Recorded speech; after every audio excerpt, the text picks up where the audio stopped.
I would use it better late than never.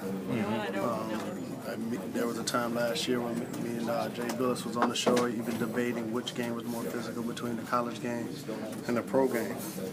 And there's clearly a distinct difference in talent level, so I'm glad the college game figured that part out. Is this, you got history with all four of these teams and playing. Is this going to be a fun day for you? I mean, this is a terrific day for college basketball.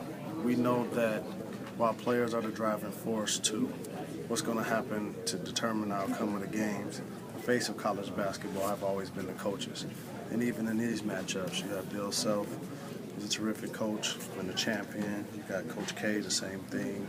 Tom Izzo as well, and obviously Coach Cal. So now when you transfer that to the players, you got elite players out there on the floor that's not only getting the hype, but actually living up to the hype.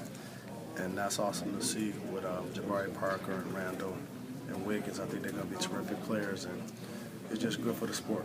As amazing as this is for the sport today, how important are these games, if at all, for looking into March? Whether or not you win or lose this game, is it? I hate to tell it to fans, but whatever happens tonight has no bearing on what's going to happen in March. It's going to be a good comparison for us to go back and say, well, these guys played in November, and these how those teams look.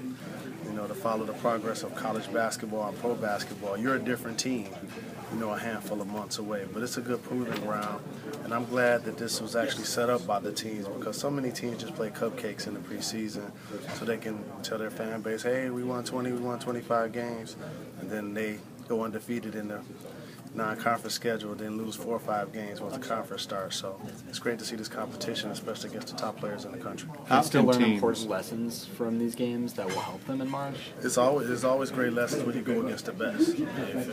If there's a list of 30 players that Chad Ford came out with today of NBA prospects, 13 players are here today.